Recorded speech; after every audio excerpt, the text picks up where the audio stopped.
तो फाइनली दोस्तों UP police home guard requirement 2025 जो भर्ती है वो शुरू हो चुकी है। तो इसके जो फार्म है वो 18 नवंबर 2025 से 17 नवंबर 2025 तक ये इसके फार्म जो है ऑनलाइन होंगे। और जो जर्नल ओबीसी ईडब्ल्यूएस के लिए जो फीस है वो 400 रुपये फीस है।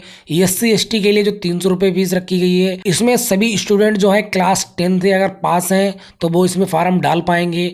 साथ ही इसकी जो एज सीमा है वो 18 से 30 साल इसमें एज सीमा रखी गई है। कुल इसमें जो पद हैं वो यानी 41,424 पद इसमें कुल दिए गए हैं। वहीं हम जरूरी डॉक्यूमेंट्स की बात करें, अगर आपके पास मूल निवास और जाति प्रमाण पत्र नहीं है तो आप उसमें बनवा लीजिए। और अगर आपका 1/4/2025 से पहले का है तो वो मान्य नहीं होगा। आपका जो है जाति और मूल निवास 1/4/2025 से इस साइड में होना चाहिए, पुराना नहीं होना चाहिए। जिस जिले के आप रहने वाले हैं उसी जिले में आपका फार्म ऑनलाइन होगा। जब आप फार्म ऑनलाइन करेंगे तो इसमें जो है आपको फोटो रिलेटेड अगर कोई दिक्कत आती है, सिग्नेचर रिलेटेड दिक्कत आती है तो इस वीडियो में हम पूरी क्लियर करेंगे। अगर कोई फिर भी डाउट रहता है तो आप कमेंट बॉक्स में पूछ सकते हैं किस तरीके से आपको पूरा फार्म डालना है। तो चलिए शुरू करते हैं। तो फार्म डालने के लिए आपको इस वेबसाइट पे आ जाना है। इस वेबसाइट का लिंक हम डिस्क्रिप्शन में दे देंगे या फिर आपको सीधे डायरेक्ट UPPRPB.in आपको जो है URL में डाल लेना है। डालने के बाद यहाँ पर आपको सबसे पहले OTR करना होगा। अगर आपके पास पहले से OTR है तो आप जो है राइट साइड में लॉगिन विद आधार ID कर सकते हैं, लॉगिन विद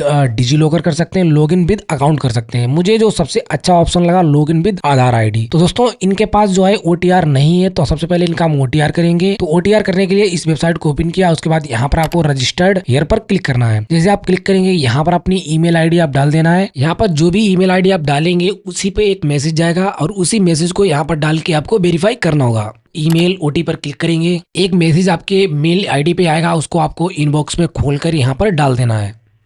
तो जो भी OTP मेरे पास आई है वो OTP यहाँ पर हम डाल देते हैं। डालने के बाद यहाँ पर आपको अपना मोबाइल नंबर डालना है। जो भी मोबाइल नंबर आपके आधार में लगा हो कोशिश करें वही मोबाइल नंबर यहाँ पर डालें। तो उस मोबाइल नंबर को डाल के जनरेट OTP पर क्लिक करेंगे, एक OTP आएगी फ़ोन पे, वो डाल लेंगे। डालने के बाद यहाँ पर आपको नीचे साइड में टिक लगाना है। टिक लगाने के बाद वेरिफिकेशन थ्रू आधार कार्ड पर क्लिक करना है। जैसे आप क्लिक करेंगे यहाँ पर अपना आधार नंबर वो डाल देंगे।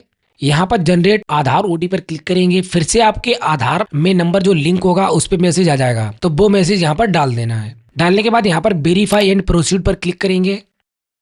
यहाँ पर नीचे की साइड में आपको जो है व्यक्तिगत जानकारी में जो है अपनी पूरी पर्सनल डिटेल जो है वो आपको देनी पड़ेगी। जैसे कि यहाँ पर पिता का नाम आपका पूछ रहा है तो यहाँ पर पिताजी का नाम यहाँ पर डाल देना है। ऊपर की साइड में यहाँ पर आपका 10th की मार्कशीट में नाम है, यानी हाई स्कूल की मार्कशीट में नाम है, वो डालना है। जो भी डेट ऑफ बर्थ आपकी हाई स्कूल की मार्कशीट में हो वो डालना है। यहाँ पर नीचे की साइड में आपको जेंडर सिलेक्ट करना है, मेल है फीमेल है वो यहाँ पर सिलेक्ट करेंगे।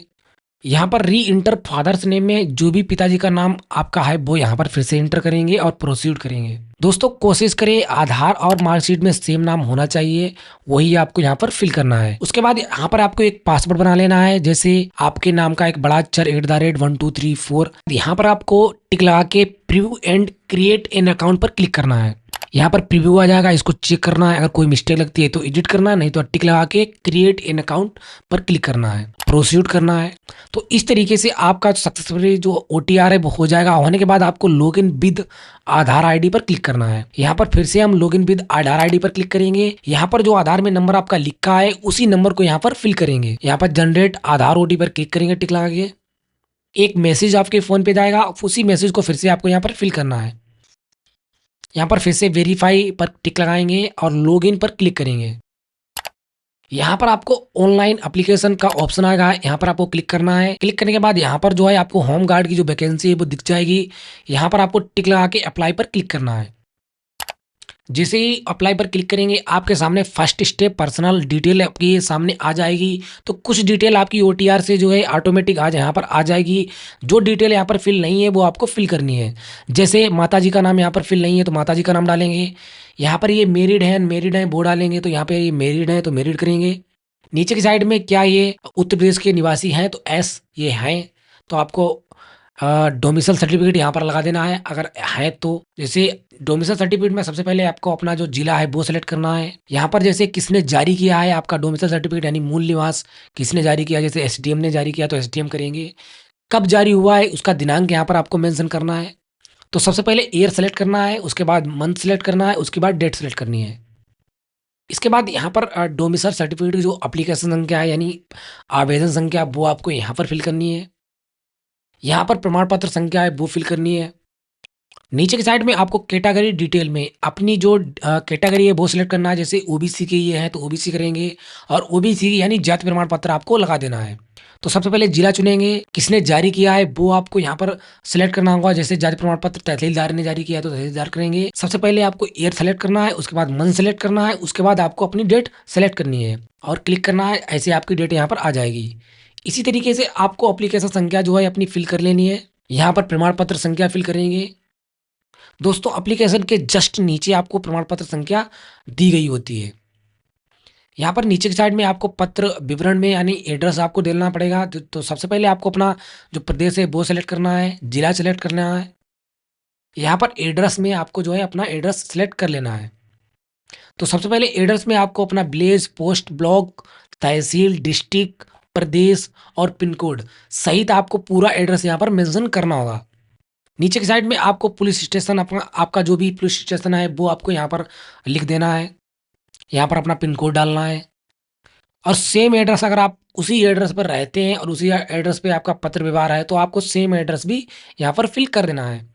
तो यहाँ पर हम पूरा एड्रेस यहाँ पर कॉपी करेंगे, यहाँ पर कर देंगे इसको पेस्ट, और सेम आपको यहाँ पर जो है मिर्ज़ापुर इनका पुलिस स्टेशन है तो मिर्ज़ापुर करेंगे, पिन कोड डालेंगे और सेव पर क्लिक करेंगे। तो इस तरीके से ये भी पेज आपका सक्सेसफुली सेव हो जाएगा। अब आपको यहाँ पर नेक्स्ट करना है। नेक्स्ट करने के बाद यहाँ पर आपको कुछ डिटेल जैसे स्वतंत्रता सेनानी आप अगर हैं तो यहाँ पर येस करना है, नहीं तो नो करना है।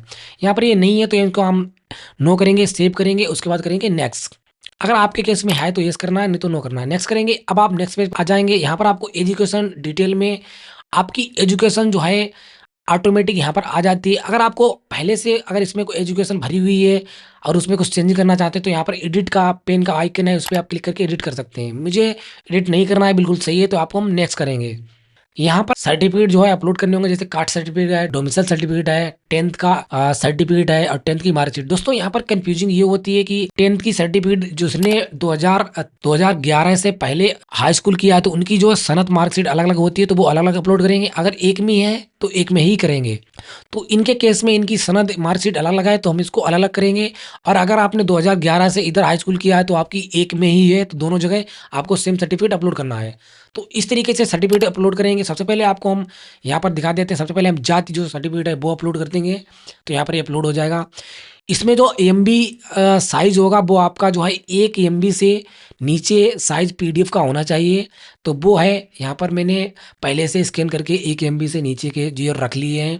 कोशिश करें आप जो है 300 केबी से 1 एमबी के बीच में सभी सर्टिफिकेट को स्कैन करके पीडीएफ बना लें। अगर आप पीडीएफ नहीं बना पाते हैं तो हम इसकी वेबसाइट जो है नीचे दे देंगे। जैसे आपको पीडीएफ कैसे बनानी है, इमेज कैसे एडिट करनी है, सारी वेबसाइट के लिंक जो हम डिस्क्रिप्शन में दे देंगे। तो इस तरीके से हम सभी को धीरे धीरे जो है अपलोड कर लेते हैं। तो यहाँ पर मैंने 3 सर्टिफिकेट जैसे कास्ट सर्टिफिकेट, डोमिसाइल सर्टिफिकेट और 10th की जो सर्टिफिकेट है वो मैंने यहाँ पर अपलोड कर दिया है। इसी तरीके से हम 10th की मार्कशीट है वो अपलोड कर देंगे।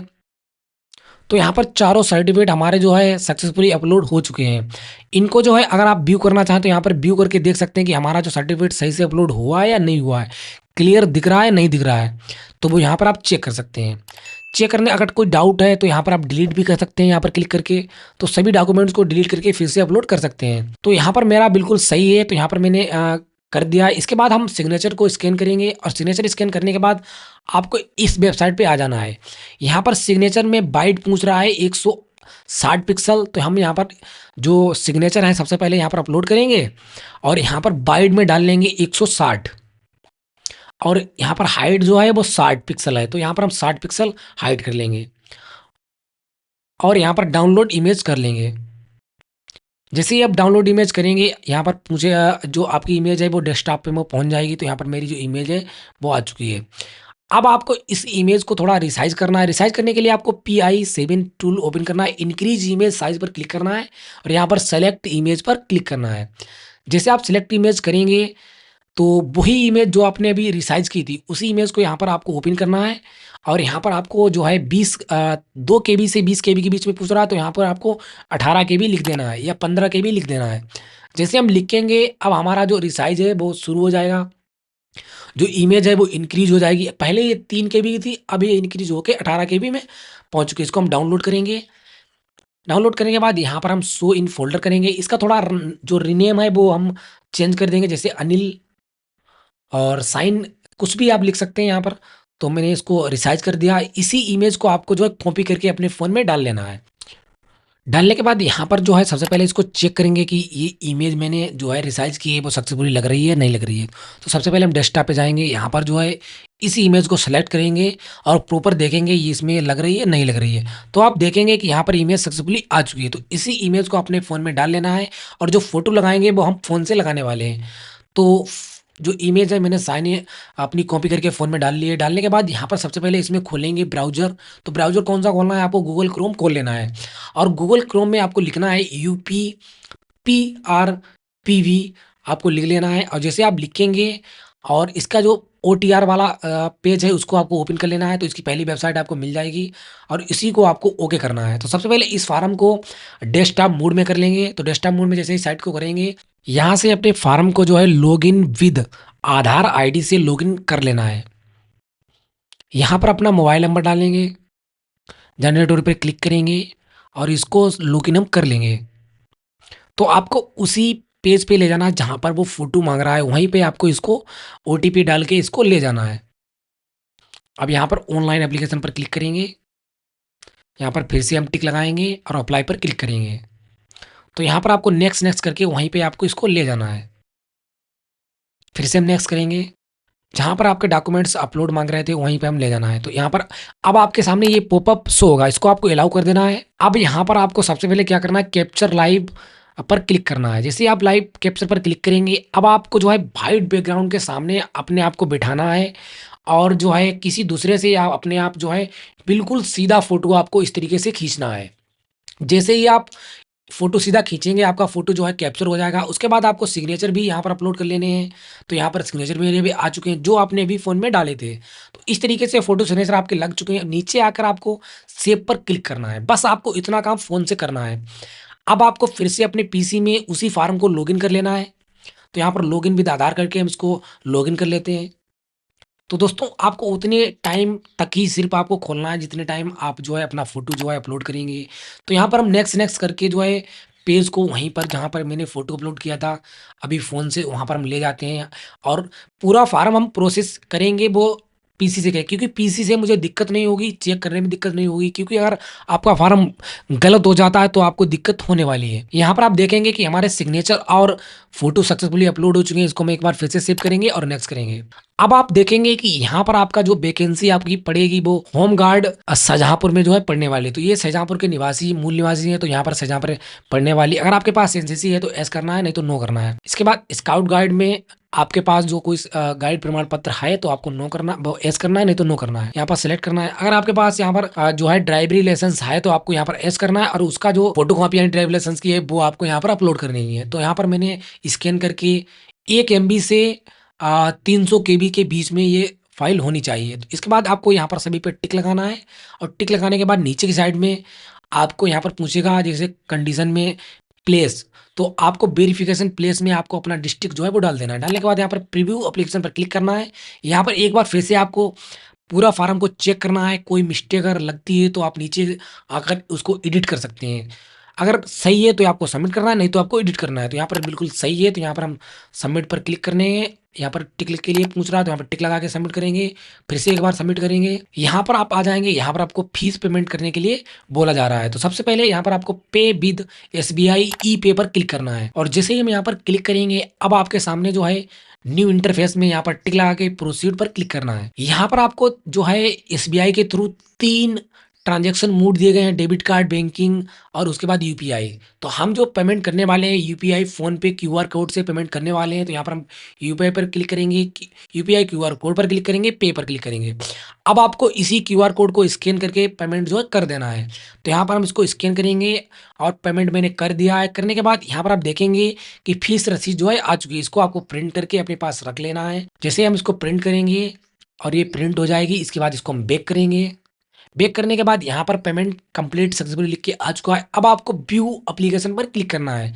जैसे आप व्यू एप्लीकेशन पर क्लिक करेंगे, यहाँ पर आपके सामने फाइनल रसीद जो है वो आ जाएगी। इसी को आपको प्रिंट करके अपने पास रख लेना है। इसकी पीडीएफ भी अपने पास रख लेना है, जिससे कि आपको भविष्य में फिर से निकालना पड़े तो आप निकाल सकते हैं। अब आपको क्या करना है, अगर इस फार्म में अभी भी आपको कोई डाउट रहा है, कोई मिस्टेक हो गई है, तो आपको मॉडिफाई ओटीआर डिटेल पर क्लिक करके अपने ओटीआर को मॉडिफाई कर सकते हैं। तो दोस्तों, आज का वीडियो आपको पसंद आए तो वीडियो को लाइक करें, साथ ही चैनल को सब्सक्राइब कीजिए और फिर मिलेंगे नेक्स्ट वीडियो में। Thank you for watching.